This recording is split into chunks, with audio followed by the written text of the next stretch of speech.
Many kids, teens, and adults have a disease called diabetes. When a person has diabetes, his or her body doesn't use glucose properly.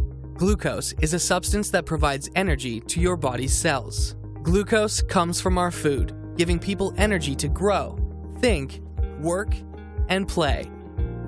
So, let's talk about diabetes. The food you eat provides the fuel for your body. Your body produces energy from this fuel. Cells use this energy to do all the things your body needs to do. Think to when you last ate something. Normally, your food first goes to the stomach and digests. Here, it is broken down. Carbohydrates are a group of chemicals found in most foods. Sugars and starches are the main types of carbohydrates. Foods like fruits, vegetables, and whole grain breads have lots of carbohydrates. The sugars and starches in the food break down into special sugar called glucose. Glucose is the only sugar that your cells can directly use for energy. The bloodstream carries glucose to all your body's cells. Glucose is the main source of energy for your body's cells. Given that glucose is so important, too much or too little can cause problems in your body. To ensure your body always has the right amount, several hormones control the levels of glucose in your blood. The most important of these hormones is insulin. A gland called the pancreas produces insulin. Insulin helps cells turn glucose into energy. When you eat, glucose levels rise and insulin is released from the pancreas into the bloodstream. Think of insulin as a key that unlocks the door to your body's muscle and fat cells. Insulin allows glucose to move into the cell and provide energy. The glucose enters the blood from the stomach. It then exits the bloodstream at muscle, fat, and other cells where it is needed.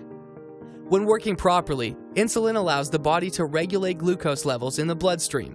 In some people, the body's system to regulate glucose stops working properly. When this happens, the result is a disease called diabetes. Doctors recognize two types of diabetes that affect how your body produces and uses insulin. In people with type 1 diabetes, glucose enters the bloodstream, but the pancreas produces little or no insulin.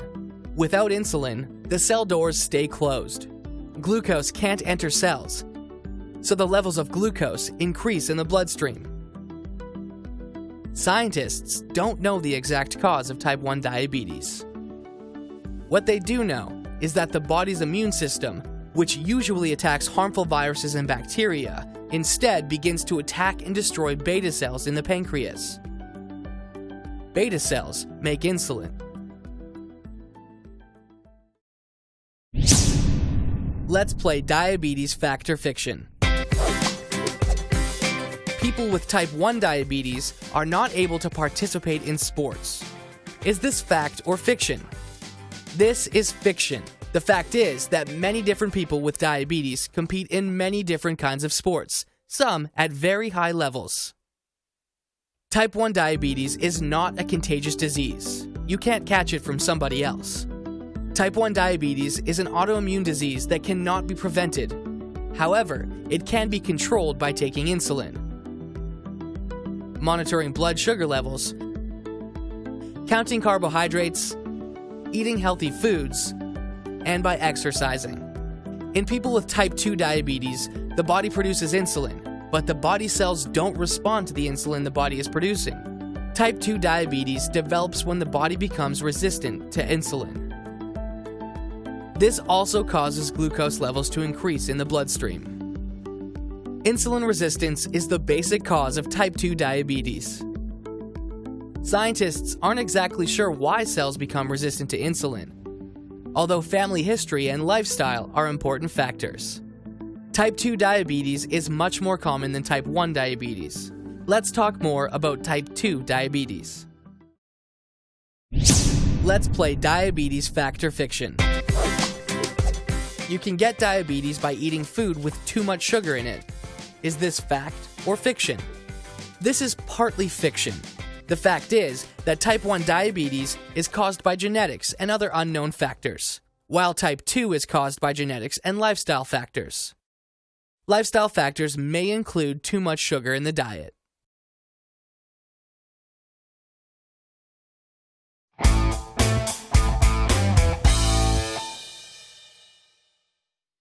In the past, type 2 diabetes, caused by insulin resistance, was usually found only in middle-aged or older adults, especially ones that were overweight. Today, however, type 2 diabetes is increasingly being found in young people. Why do some people get diabetes and some don't? Why is diabetes increasing among young people? Researchers don't have all the answers, but they have identified factors that can increase the risk of developing type 2 diabetes. Some of these risk factors are beyond our control over, like your heredity, that is, your family history. For example, American Indians, Alaska Natives, African Americans, Asian Americans, Latinos, and Pacific Islanders all have increased risk of type 2 diabetes. If your mom had diabetes while she was pregnant, or you weighed 9 pounds or more when you were born, or if you have a close family member with type 2 diabetes, you're at a higher risk to get diabetes. A primary risk factor for type 2 diabetes is being overweight.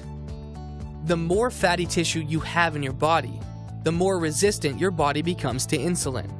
Another risk factor is your activity level. If you're a couch potato, you have a greater risk of getting diabetes. Physical activity not only helps you control your weight, it also uses up glucose and makes your cells more sensitive to insulin. The good news is that you can do something to reduce the risk factors. One important step is to eat healthier foods and limit the amount of junk foods. This lifestyle choice will reduce the amount of fat in your body and hence your risk of diabetes. And increasing your physical activity increases the use of glucose by your muscles and reduces the glucose levels in your blood. Let's play diabetes fact or fiction. Kids with diabetes get sick with colds and other illnesses more easily than other kids. Is this fact or fiction? This is fiction. The fact is that people with diabetes are no more likely to get colds or other illnesses. How do you know if you have type 2 diabetes? It's not an easy disease to diagnose because sometimes a person will show no symptoms at all, and the symptoms of diabetes don't appear all at once, but develop gradually over time. Young people with type 2 diabetes build up excess sugar in their bloodstream. The cells do not get the glucose needed to make energy. Without the necessary energy, people may feel tired, fatigued, and irritable too. The body may respond by trying to dilute the buildup of blood sugar by releasing fluids from the cells. Releasing the fluids can make people feel thirsty and dehydrated. Many people with type 2 diabetes may begin to drink more fluids to try to keep the water levels in the body normal. People with diabetes may feel the need to eat more because their body cells are not getting the glucose they need. Their muscles and organs drain energy, which in turn makes you hungry. And even though the person with diabetes may be eating more, they may actually lose weight because the fat stores and muscles get smaller and smaller. Sometimes insulin resistance can cause a surface skin condition called acanthosis nigricans. Acanthosis nigricans is a thick, dark coloration of the skin around the neck, elbows, knees, and other parts of the body. If a doctor suspects you may have diabetes, he or she may recommend several types of blood tests that measure your blood sugar level. Type 2 diabetes is mostly preventable by controlling your weight, exercising, eating a healthy diet, and making healthy life choices. Let's play fact or fiction. People with diabetes are not allowed to donate blood. Is this fact or fiction? This is fiction. The fact is that people with diabetes are able to donate blood if their diabetes is under control.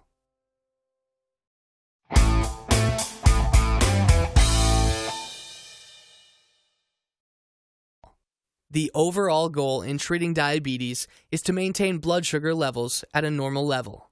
Everyone who has diabetes has a different diabetes management plan, but the plan always includes following a healthy diet, exercise, and medication. All people with type 1 diabetes and many people with type 2 diabetes need to take insulin every day. The treatment regimen for type 2 diabetes may involve insulin or an oral medication or a combination of insulin and the oral medication. Let's play diabetes fact or fiction. People cannot have a little or a touch of diabetes. Is this fact or fiction? This is a fact. There is no such thing as having a little diabetes. Either you have diabetes or you don't. It's important for people with diabetes to check their blood sugar levels regularly throughout the day. Having too much or too little glucose in your blood can have an immediate effect on how a person feels. If a diabetic's blood sugar level goes too low, they could have a reaction called hypoglycemia. Hypoglycemia can make a person feel shaky, confused, tired, or hungry. They may sweat a lot or get a headache. If the blood sugar level gets too low, a person may pass out or have a seizure. If a diabetic's blood sugar level goes too high, they may have a reaction called hyperglycemia.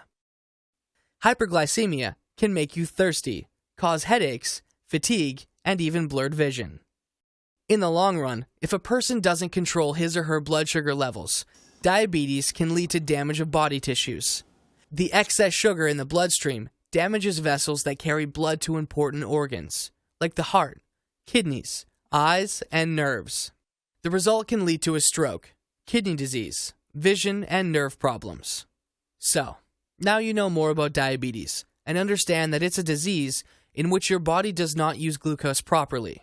You realize that type 2 diabetes is on the rise, especially among young people, but you also know the risk factors, and that eating a healthy diet, avoiding foods high in sugar, and regular exercise will reduce your risk of getting diabetes. Let's play diabetes fact or fiction. If no one in your family has diabetes, you don't have to worry about getting the disease. Is this fact or fiction? This is fiction. Family genetics is only one of several type 2 diabetes risk factors.